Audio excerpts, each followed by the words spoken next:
성경에 보면요, 우리 예수님께서 죄인들을 아주 불쌍히 여기신 것을 알 수가 있습니다. 죄인들을 아주 불쌍히 여기셨어요. 유대인들은 이 세리나 창녀나 죄인들을요 아주 미워하고, 미워하니까 비난도 하고 배척했어요. 그렇지만은 우리 예수님은 그렇지 않았다. 우리 예수님은 세리의 집에 초청을 받으셔서 기꺼이 그 죄인 취급을 받는 그 세리 집에 가셔서 세리들과 함께 식사를 하시기도 하시고, 또 그럴 때 유대인들이 뭐라고 비난을 하죠? 예수님은 세리와 죄인들의 친구라고, 그저 같은 부류의 그 죄인처럼 그렇게 예수님을 비난했습니다. 그리고 유대인들이 음행 중에 붙잡힌 여인을 붙잡아서 예수님께 이렇게 데려왔을 때에는 그냥 당장이라도 그냥 돌을 들어가지고 막 내리칠 것처럼 그렇게 기세가 막 등등해가지고 예수님께 질문을 했을 때, 예수님께서는 너희 중에 죄 없는 자가 먼저 돌로 치라, 그렇게 말씀을 하시고 이제 땅바닥에다가 뭔가 이렇게 글을 쓰시고 계셨는데, 그때 나이가 많은 사람부터 젊은 사람까지 양심에 가책을 받고, 자기 자신도 사실 드러나지 않았을 뿐이지 얼마나 죄를 많이 범했겠습니까? 그렇죠? 그러니까 슬그머니 그 돌을 놓고 하나 둘씩 다 그 자리를 떠남으로써 그 여인을 그 돌에 맞아 죽을 수밖에 없는 그 자리에서 이제 구출해 주시기도 하셨습니다. 그때 예수님은 너를 정죄하는 자가 없느냐? 이렇게 그 여인에게 물을 때, 그렇다고 하니까 나도 너를 정죄하지 아니하노니 가서 다시는 죄를 범하지 말라, 그렇게 말씀을 하셨어요. 그러면 예수님께서 왜 이렇게 말씀을 하셨는가? 그것은 첫째로 예수님은 죄는 미워하시지만 죄인은 불쌍히 여기시는 그러한 분이셨기 때문이다. 죄는 불쌍히 여기시는 그런 분이십니다. 다시 말하면 사람이 범하는 죄 자체는 밉지만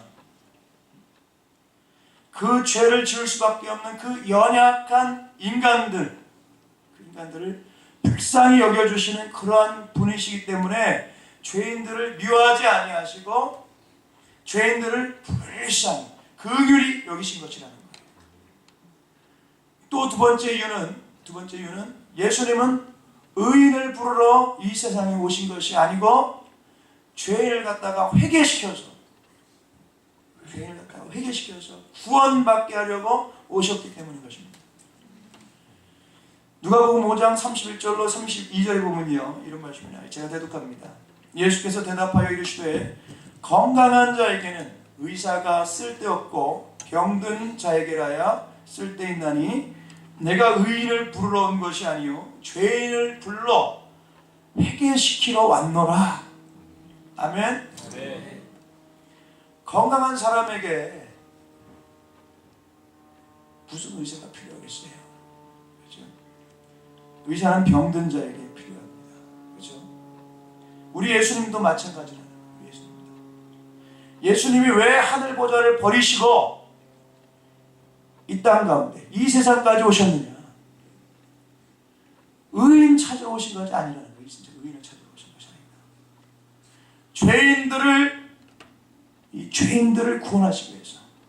죄인들을 구원하시기 위해서 오신 것이다.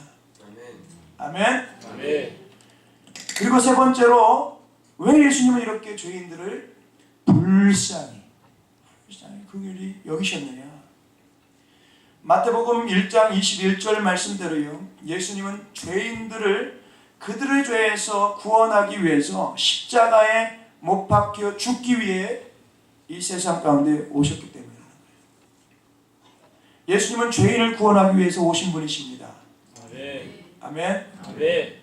그러므로 죄인들을 그만큼 불쌍히 여기고 사랑하시기 때문에 이 세상에 오셨고 또 십자가를 지신 것이다라는 거예요. 그런 주님. 그런데 사람들 중에는요, 이 세리나 창녀, 죄인들보다도 더 문제가 되는 사람이 있어요. 더 문제가 되는 사람. 그 사람이 누구냐? 그 사람이 누구냐? 자신이 죄인인 줄 모르는 사람. 자신이 죄인인 줄 모르는 사람. 또 자신의 죄를 인정하지 않는 사람. 자신의 죄를 인정하지 않는 사람. 그런 사람. 이런 사람들이 문제가 있다. 이런 사람들은요, 자기 자신이 아주 죄 없는 자라고 의인이라고 생각을 한다는 거예요. 그래서 이들은 회개를 할 수가 없습니다. 왜? 회개는 죄를 깨달을 때 할 수가 있는 거예요. 죄를 깨달을 때 회개할 수 있는 거예요. 그런데 서기관들과 바리새인들은 자신의 죄가 얼마나 크고 많은지를 깨닫지 못하고 있었다는 거예요. 그래서 이들은 아주 자기네들은 뭐 거룩하고 경건하고 뭐 깨끗하게 사는 사람인 것처럼 그런 행사를 하면서 얼마나 교만하게 되는지. 그리고 오히려 다른 사람들을 비방하고 판단하고 정죄하는 그런 일을 했다는 거예요. 야고보서 4장 11절로 12절에 보면은요, 아주 중요한 말씀을 하고 있어요. 어떤 말씀이냐? 제가 대독합니다. 형제들아 서로 비방하지 말라. 형제를 비방하는 자나 형제를 판단하는 자는 곧 율법을 비방하고 율법을 판단하는 것이라. 네가 만일 율법을 판단하면 율법의 준항자가 아니요 재판관이로다. 입법자와 재판관은 오직 한 분이시니 능히 구원하기도 하시며 멸하기도 하시느니라. 너는 누구이기에 이웃을 판단하느냐? 무슨 말이냐? 너희들이 도대체 뭔데 남에게 비방을 하고 함부로 판단하느냐 이거예요. 너희들이 도대체 뭔데 남에게 비방을 하고 함부로 판단하느냐? 다른 사람을 판단하고 정죄할 수 있는 분은 오직 하나님 한 분밖에 없다는 것입니다. 네. 우리 인간은 모두가 다 죄인이기 때문에 남을 뭐 함부로 비판하거나 판단하거나 그런 행동을 해서는 안 된다고 그렇게 말씀하고 있는 거예요. 다른 사람이 악한 짓을 하고 죄를 범할 때 물론 그 잘못한 거죠. 잘못된 거죠. 잘못됐죠. 그러나 그 사람을 비방하고 판단하기 전에 먼저 나는 도대체 뭐냐 이거예요. 나는 죄가 없느냐 이겁니다. 나는 과연 의로우냐. 자신을 좀 생각해 봐야 된다. 네. 그런데도 자기는 뭐 아주 특별한 사람인 것처럼 그렇게 함부로 비난하고 남을 그렇게 욕하고 판단하는 그런 우리들의 모습을 볼 때 얼마나 한심한 그런 모습을 볼 때가 많은지 몰라요. 또 이 서기관과 바리새인들은 모두가 다 위선자가 되었어요. 위선자가 되었어요. 이런 사람들은 회개하지 않게 되니까 자연히 구원받을 수가 없는 거예요. 그래서 예수님께서는 마태복음 21장 31절에 보면요, 세리들과 창녀들이 오히려 너희보다 먼저 하나님의 나라에 들어가게 될 것이라고 그렇게 말씀하셨어요. 대독합니다. 내가 진실로 너희에게 이르노니 세리들과 창녀들이 너희보다 먼저 하나님의 나라에 들어가리라. 이 말씀의 뜻이 무엇이냐? 이 말씀의 뜻은 세리들과 창녀들이 먼저 회개하게 된다는 거예요. 먼저 회개하게 된다. 서기관과 바리새인들은 이거 뭐 좀처럼 회개하기 힘들어요. 너무너무 강팍하고 외식하고 자기가 의로운 척 행세하느라고 회개하기가 참 힘이 듭니다. 차라리 세리나 창녀들이 회개하기가 쉽다는 거예요. 그렇기 때문에 세리들과 창녀들이 너희보다 먼저 하나님의 나라에 들어가게 될 것이라고 그렇게 우리 예수님께서 말씀하신 거예요. 그런데 오늘 본문 마태복음 23장의 이 말씀은요, 예수님께서 예루살렘 성전에서 마지막으로 하신 말씀이에요. 마지막 유언과 같이 십자가에 못 박히시기 직전에 하신 말씀입니다. 예수님께서 이렇게 마지막으로 말씀하셨다고 한다고 하면 분명히 가장 중요한 말씀하셨을 거라는 거예요. 에키스. 저는 어떤 때 말씀 이렇게 전하다가요, 오늘 이 설교가 나의 마지막 설교가 될지도 모른다 이렇게 생각하고요, 그렇게 말씀을 전할 때가 있어요. 여러분 생각을 해보세요. 제가 마지막 설교를 한다고 그러면 어떤 설교를 할 것 같으세요? 정말 하나님 말씀 가운데서도 전하지 않으면 안 되겠다, 꼭 이 말씀만은 전해야 되겠다, 가장 소중한 그런 말씀을 고르고 또 기도하고 그렇게 해서 한번 말씀을 전할 것입니다. 그렇게 말씀을 전하다 보면 저도 은혜가 되고요, 또 그 속에서 보면 성령님께서 그냥 기뻐하시는 것을 막 느낄 때가 있습니다. 막 느껴요. 또 그 말씀을 듣는 사람이 은혜 받는 것을 이렇게 볼 때가 많습니다. 마태복음 23장의 말씀은 우리 예수님께서 서기관들과 바리새인들에게 여러 번 회개할 기회를 주셨지만은 그들은 끝까지 회개하지 않고 오히려 예수님을 죽이려고 모의하고 있는 그들에게 말씀을 하시는 거예요. 예수님은 그들이 회개하지 아니할 줄을 아셨을 거예요. 왜냐하면 전지전능하신 분이시니까. 결과를 다 아시죠. 그러면서도 이렇게 말씀을 하신 것은 그들이 죄 가운데서 그냥 죽어가는 거예요. 그냥 죽어버리는 거예요. 영원히 망할 길로 가는 거예요. 지옥 가는 거. 그냥 그렇게 죽는 것을 조금도 기뻐하지 아니하시기 때문이라는 거예요. 아멘. 네. 에스겔서 18장 23절에 보면 죄인들이 그 죄 가운데 죽는 걸 우리 하나님은 조금도 기뻐하시지 않으신다. 자주 인용하는 말씀이지만 제가 다시 한번 대독합니다. 주 여호와의 말씀이니라. 내가 어찌 악인이 죽는 것을 조금인들 기뻐하랴. 그가 돌이켜 그 길에서 떠나 사는 것을 이게 기뻐해요. 사는 것을 어찌 기뻐하지 아니하겠느냐. 아멘. 아멘. 우리 하나님은 죄인들이 죄 가운데서 죽는 걸 조금도 기뻐하지 않으신다는 것입니다. 조금 기뻐하시지 않으신다. 우리 하나님은 이렇게 사랑이 많으신 분이세요. 우리 하나님은 이렇게 사랑이 많으십니다.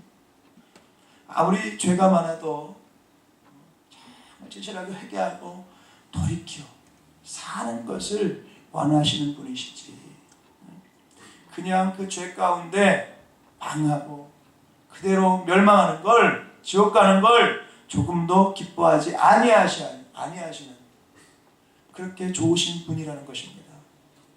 여러분 감사하세요? 네. 감사하십니까? 네. 참 하나님의 이 사랑 얼마나 커요. 그래서 예수님은 이 마지막 하시는 말씀도 어떻게 하면 그들에게 회개할 기회를 주시기 위해서, 또 회개할 기회를 주시기 위해서 어떻게 해서든지 그들로 하여금 그대로 죄 가운데서 망하게 하지 않고 살려보려고 하는 그런 의도로 말씀을 하신 거라는 거예요. 그럼에도 불구하고 이들은 어떻게 해야죠? 끝내 회개하지 않고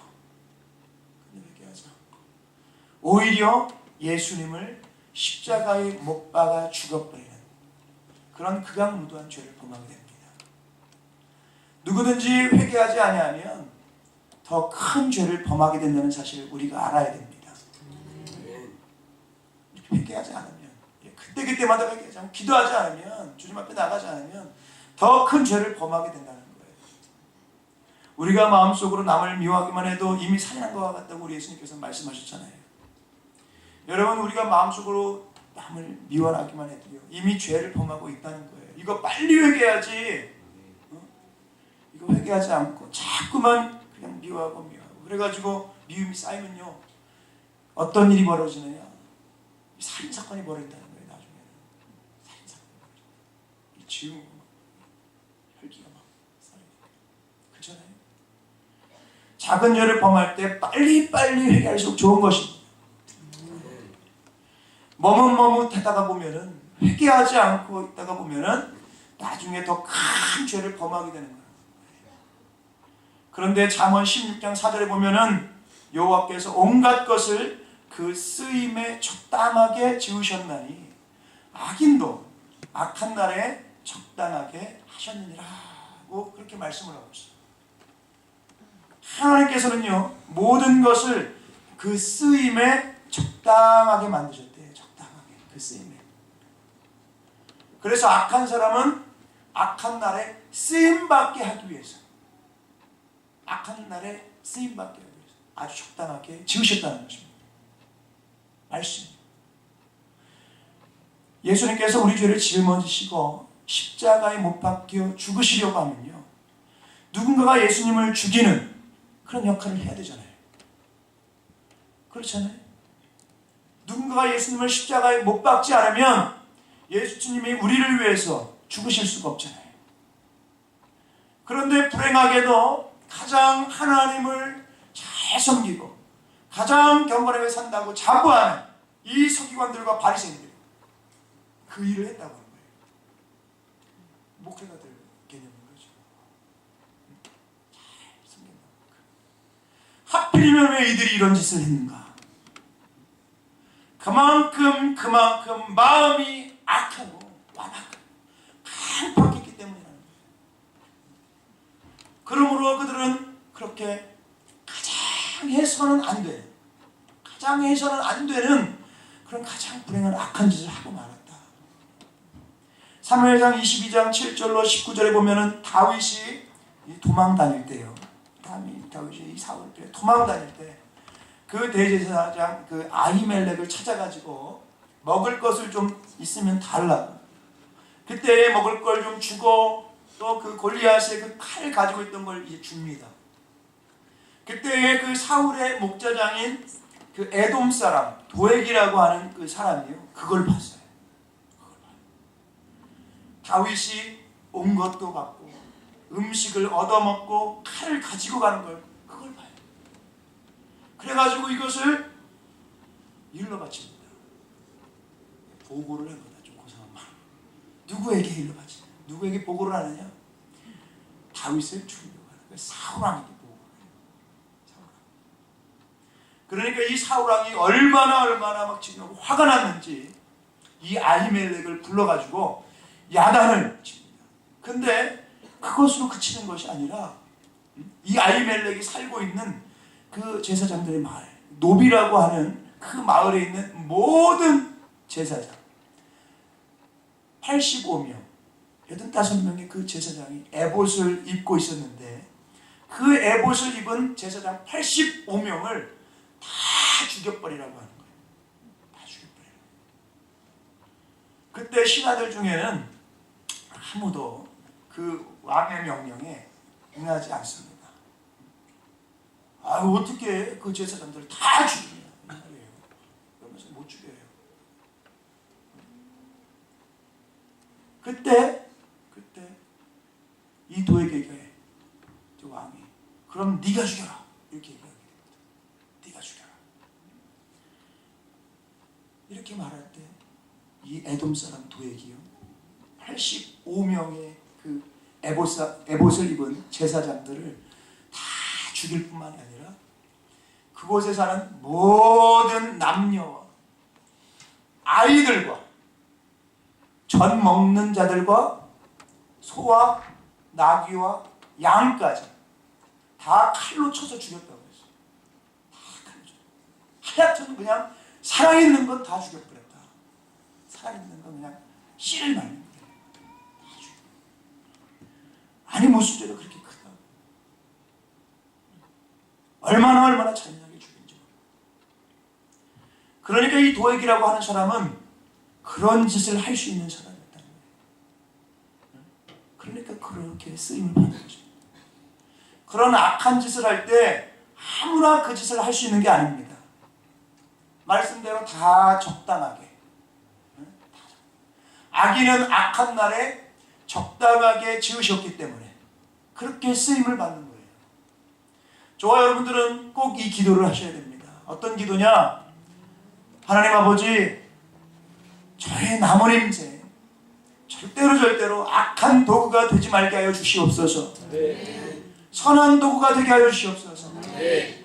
하나님의 영광을 가리고 많은 사람의 마음을 아프게 하고 많은 사람을 죽이고 멸하고 고통을 주는 그런 악한 도구가 되지 말게 하시고 오히려 죽어가는 사람 살리고 망할 사람 일으키고 슬픈 사람 위로해주고 절망에 빠진 그런 사람에게 용기를 주는 그런 선한 도구만 되게 해 주시옵소서.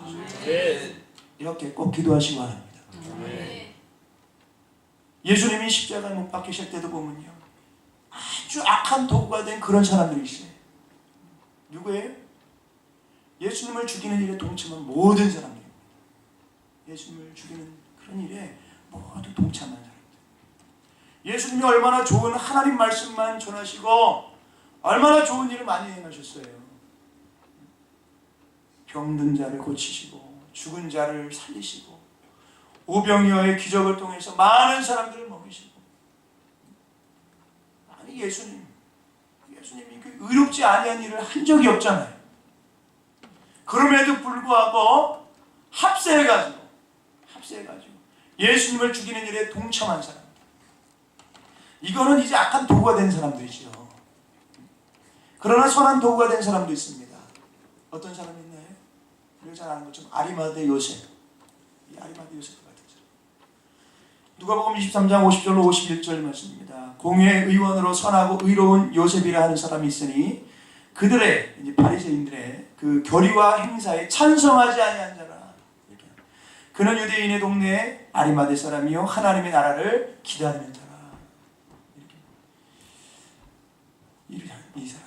요한복음 또 19장 30절에도 보면 아리마대 사람 요셉은 예수의 제자이나 유대인이 두려워 그것을 숨기더니 2일 후에 빌라도에게 예수의 시체를 가져가기를 구하며 빌라도가 허락하는지라 이에 가서 예수의 시체를 가져가니라. 이렇게. 말씀해 보니까 이 아리마대 사람 요셉이 좀 용기는 좀 부족했던 그런 사람이었던 것 같아요. 그렇죠? 그러나 예수님께서 십자가에 못 박혀 돌아가신 후에는 빌라도에게 찾아가서 그 시체를 달라고 해가지고 자기를 위해서 준비해 놓은 무덤, 자기가 죽으면 이제 이렇게 들어갈 그 무덤, 사놨던 무덤, 그 무덤, 그 굴 속에 있는 그 새 무덤 속에다가 예수님을 세마포로 싸서 장례식을 잘 지내는 그런 일을 했습니다. 또 요한복음 19장 39절로 40절에도 보면요, 일찍이 예수께 밤에 찾아왔던 니고데모도 모략과 침향 섞은 것을 100리트라쯤 가지고 온지라. 여기 100리트라는 이 원 리트라가 327g이라고 그래요. 그러니까 이거를 킬로그램으로 따지면 100리트라면 33kg이라고. 33kg. 그 33kg쯤 가지고 온지라. 이에 예수의 시체를 가져다가 유대인의 장례법대로 그 향품과 함께 세마포로 쌌더라. 얼마나 복된 사람들이에요. 그죠? 얼마나 복된 사람. 아마 이분들은요, 우리가 장차 천국에 가면 분명히 면류관을 쓰고 영광스러운 모습으로 우리를 만나게 될 것입니다. 아멘. 제가 이렇게 신앙생활을 해오면서 보니까요, 이 교회 안에도요, 우리도 경험했지만 교회 안에서도 이 문제가 생기면요, 반드시 이 두 종류의 사람으로 갈라지게 된다는 거예요. 문제가 있을 때 보면은 꼭 그냥 평소에 신앙생활을 제대로 하지도 않고 덕도 못 세우던 사람이 갑자기 그냥 뭐 자기가 의인인 것처럼 행세를 하면서 그냥 악한 도구가 돼가지고 교회를 어지럽히는 그런 사람이죠. 그러나 이와는 반대로 선한 도구가 되는 그런 사람들도 있습니다. 묵묵히 기도하면서 교회를 아주 참으로 은혜롭게 돌보는 그런 일꾼들도 있다는 것. 아무쪼록 저와 여러분들은요, 선한 도구가 되시기를 예수님의 이름을 간절히 축원합니다. 아멘. 일평생 잠시라도 어디서든지 어떤 일로서든지 악한 일에 앞장서는 그런 악한 도구가 되지 마시고 선한 일에 앞장서는 그런 선한 도구가 되시길 예수님의 이름으로 간절히 축원합니다. 아멘. 할렐루야. 오늘 보면 마태복음 23장 25절로 26절에 보면은 이런 말씀이 나옵니다. 화 있을진저 외식하는 서기관들과 바리새인들이여 잔과 대접에 겉은 깨끗이 하되 그 안에는 탐욕과 방탕으로 가득하게 하는도다. 눈먼 바리새인이여 너는 먼저 안을 깨끗이 하라. 그리하면 겉도 깨끗하리라. 우리 주님이 이렇게 말씀하십니다. 이 그릇을 깨끗이 하는 거 좋은 일이죠. 그렇죠? 이거 당연한 일입니다. 그릇을 깨끗이 하는 거. 그러나 마음을 깨끗이 하는 것은 더욱더 중요한 일이라는 거예요. 그런데 문제가 뭐냐? 그들은 그릇은 깨끗이 했는데 자기들의 그 마음은 탐욕으로 가득하고 방탕으로 가득하고 얼마나 그 마음이 더러웠는지. 그래서 예수님은 그들의 잘못된 걸 이렇게 지적하시면서 이 눈먼 바리새인이요 너는 먼저 안을 깨끗이 하라. 그리하면 겉도 깨끗하리라. 먼저 네 속부터 좀 깨끗이 해. 이 말이에요. 네 속부터 깨끗이 해. 그리고 또 이들 향해서 눈먼 바리새인이라고 하셨어요. 눈먼 바리새인. 이거는 육체적으로 이 눈이 멀었다는 것을 의미하는 게 아니고요. 영적으로 분별을 못하고 있는 양심에 화인이 맞아 있고 영적으로도 그냥 죄로 어두워져 있는 그런 어리석은 인간을 가리키는 거예요. 저와 여러분들은 항상 성령님의 역사하심으로 항상 영안이 밝아지시길 바랍니다. 그래서 작은 허물까지도 깨닫고 하나님 앞에서 회개하고 바르게 설 수 있는 그런 신령한 성도가 되실 수 있기를 바랍니다. 그 다음에 오늘 본 말씀 마태복음 23장 27절 28절에 보면 한번 우리 조금 졸리신 분 있죠? 다 같이 한번 읽었으면 좋겠어요. 한번 읽을까요? 제가 27절 시작. 화 있을진저 외식하는 서기관들과 바리새인들이여 회칠한 무덤 같으니 겉으로는 아름답게 보이나 그 안에는 죽은 사람의 뼈와 모든 더러운 것이 가득하도다. 이와 같이 너희도 겉으로는 사람에게 옳게 보이되 안으로는 외식과 불법이 가득하도다. 이렇게 우리 주님이 말씀하셨어요. 예수님은 이 서기관들과 바리새인들을 가리켜 회칠한 무덤과 같다고 그랬습니다. 회칠한 무덤. 유대인들의 장례법은요, 무덤을 무슨 한국에서처럼 저 멀리 뭐 산 같은데 그런 데다가 하는 게 아니라 무덤을 하는 게 아니라 자기가 사는 동네에다가 자기 집 가까이다가 장례를 치러서 그렇게 무덤을 해서 이제 시신을 묻었다고 그래요. 이것은 여러 가지로 저는 좋게 생각하는 부분들도 있어요. 어떤 것을 좋게 생각하냐? 첫째로 사랑하는 부모님이나 사랑하는 이 가족들이 죽었을 때 비록 죽어서 눈에 보이지는 않지만 그 무덤이 가까이에 있으면 자주 찾아가서 꽃을 심기도 하고 또 무덤을 아름답게 돌보기도 할 수 있고 그래가지고 이렇게 장차 앞으로 장차 이제 만날 그날을 생각하면서 그렇게 보낼 수 있으니까 비록 눈으로 볼 수는 없어도 항상 함께 사는 것과 같이 살 수가 있기 때문에 그런 게 좋다. 그리고 또 한 가지는 이 둘째로는 무덤을 보면서 나도 언젠가는 죽는다는 것. 나도 언젠가는 죽는다는 것을 기억하게 되는. 무덤을 볼 때마다 그것이 교훈이 되는 거예요. 너도 언제 죽을지 모른다. 우리가 아무리 평소에 건강하다고 해도요, 하나님이 스탑! 하나님께서 갑자기 우리의 심장을 멈추시면 이 세상을 떠날 수밖에 없는 것입니다. 저는 그런 사람들 많이 봤어요. 여하튼 그 무덤이 가까이에 있으면 항상 나도 언젠가 저 무덤 속에 들어간다. 그 생각을 할 때 정신을 차리게 되고 또 신앙생활도 다시 한번 돌이켜 보게 되고 방탕하던 사람들이 또 회개하고 돌아오기도 또 좋아요. 신나게 돌아오고 여러 가지로 저는 유익하다고 생각을 합니다. 무조건 이렇게 기분 나빠 이렇게 문제가 아니다. 제가 지금 사는 우리 집 이렇게 나오면 그 옆에 조금만 가면 거기에 또 무덤이 많아요. 이 미국에 오니까 도로가에 도시에 무덤이 있더라고요. 무덤. 그러니까 이 유대인의 이 법을 비슷하게 그렇게 따라했는지는 모르지만 도시에도 그렇게 무덤들이 있는 것을 볼 수가 있습니다. 차를 타고 막 이렇게 가다가 보면은 싱싱한 꽃을 놓고 가는 그런 사람들도 볼 수가 있어요. 여튼 본문으로 돌아가서 그런데 이 유대인들이요 무덤에다가 회치를 하게 된 것은 이유가 있다. 회치를 하게 된 이유가 있다.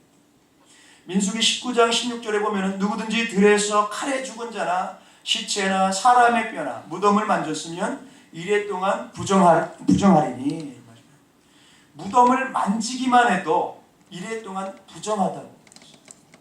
자기 몸이 부정하다는 거예요. 부정하다. 그래서 민수기 19장 그 뒤에 있는 20절에 보니까 사람이 부정하고도 자신을 정결하게 하지 아니하면 여호와의 성소를 더럽힘이니 그러므로 회중 가운데에서 끊어질 것이니라. 그는 정결하게 하는 물로 뿌림을 받지 아니하였은즉 부정하니라. 이렇게 부정한 몸, 이렇게 부정, 시신을 만졌거나 무덤을 만졌거나 그래가지고 부정한 몸이 됐는데 그런 몸을 가지고 하나님의 전에 들어왔다가는 하나님이 결국에는 걷어가시겠다는 것입니다. 걷어가시겠다. 얼마나 두려운 말씀이에요. 그렇죠? 이렇게 말씀을 하신 데는 이유가 있었다. 이유가 무슨 이유냐? 이 유대인들의 그 절기 때에는요 사람들이 너무 많이 전국 각지에서 몰려오기 때문에 이 숙소가 없는 거예요. 숙소가. 그러니까 결국에는 뭐 들에서도 자고 산에서도 자고 여기저기 그냥 하룻밤 그냥 자려고 하다가 보니까 잘못하면은 무덤 곁에서 자가지고 몸이 부정해가지고 그 다음날 명절 때는 성전에 들어가지도 못하는 그런 사람이 생겨나게 됐다는 거예요. 그래서 이런 일을 예방하기 위해서 무덤에다가 이렇게 막 회치를 해서 여기는 무덤이라고. 그러니까 가까이 오지 말아요. 몸 닿지 않게 하라고 그렇게 이제 표시를 했던 거예요. 무덤에다가 회치를 했으니까 겉으로 볼 때는 아주 깨끗하죠. 하얗게 칠해놓은 손이 얼마나 깨끗하게 보이겠어요.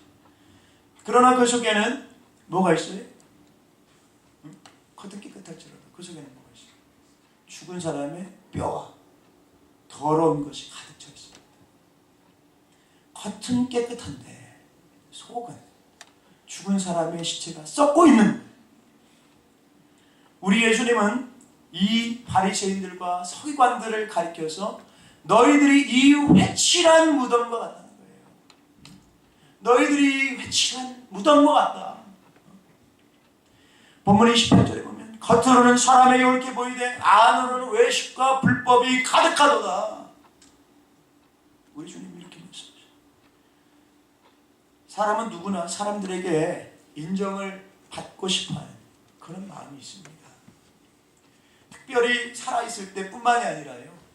이 세상을 떠난 후에 모든 사람들이 존경하는 그런 훌륭한 사람이 된다고 하면 가장 영광이라고 생각을 해요. 호랑이는 죽어서 가죽 남기고 사람 죽어서 이름 남긴다. 그런 거죠.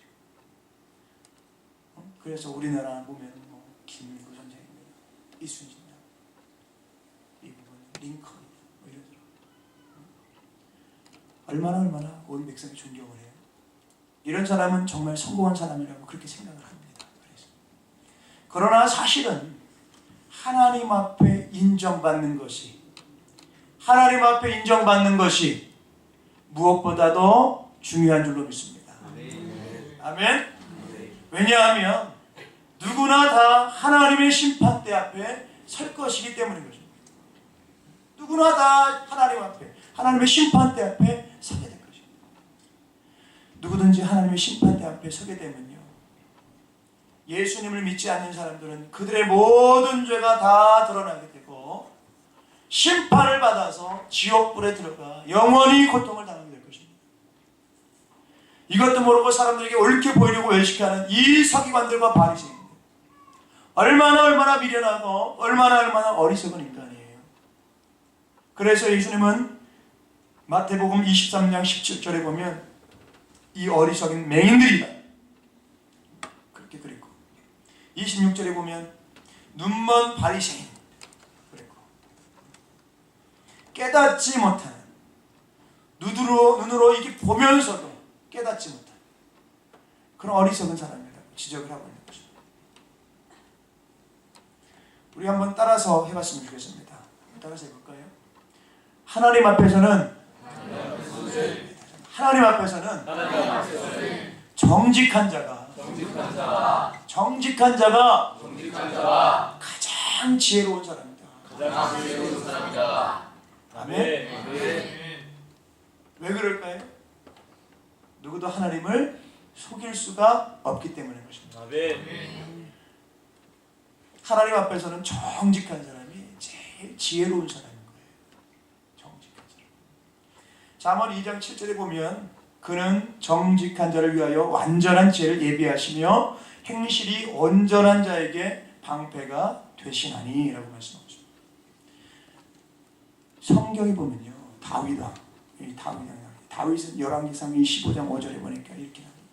이는 다윗이 햇사람 우리아의 일 외에는 평생에 여호와 보시기에 정직하게 행하고 자기에게 명령하신 모든 일을 어기지 아니하였음이라. 다윗처럼 지혜로운 사람이 없습니다. 가장 지혜롭게 산 사람이 다윗이에요. 왜? 다윗도 범죄한 일이 있었죠. 범죄한 일이 있었지만 솔직하게 하나님 앞에 회개하고 용서를 받은 사람이에요. 그래서 평생 하나님 앞에서 정직하게 살았대요. 평생. 그리고 하나님이 명하시는 일을 어기지 아니했다는 것입니다. 어기지 아니했다. 우리아를 죽이고 그의 아내 바세바를 빼앗은 사건을 빼놓고는 그렇다는 거예요. 성경이 그렇게 기록을 하고 있습니다. 다윗도 솔로몬도 다 훌륭한 사람이지만 그 솔로몬은요, 세상적인 그 지혜가 뛰어났지만 영적으로 보면 제가 볼 때는 실패자입니다. 실패자. 그러나 이 다윗은 살아가면 살아갈수록 더 은혜롭고 더 믿음이 좋고 더 하나님을 기쁘시게 하는, 이거 쉬운 일 아닙니다. 그런 삶을 살았다는 거예요. 역사적으로 볼 때 솔로몬이 남긴 공헌보다 이 다윗의 공헌이 더 큽니다. 하나님 앞에서 정직했기 때문에, 하나님은 그에게 완전한 지혜를 예비해 주셨기 때문인 것입니다. 이제 말씀을 마무리하겠습니다. 우리는 외식하는 자가 되지 말기로 합니다. 아멘. 하나님 앞에서는 정직한 자가 가장 지혜롭다는 거예요. 언제나 항상 마음을 새기고 살아갈 수 있기를 바랍니다. 그리고 작은 죄라도 철저히 회개하실 수 있으시기를 바랍니다. 회개하지 아니하면 더 큰 죄를 범하게 된다는 사실을 알고, 우리는 하나님 앞에서는 속일 수 있는 게 아무것도 없는 줄 알고, 하나님 앞에서 솔직하고 정직하게 철저하게 회개함으로 하나님 앞에서 사랑과 축복을 받아 누릴 수 있는 그런 삶을 살아내실 수 있는 저와 여러분들이 다 되실 수 있으시길 예수님으로 간절히 축원합니다. 아멘. 그런 믿음의 주인공들이 다 되시길 예수님으로 축원합니다. 아멘. 할렐루야.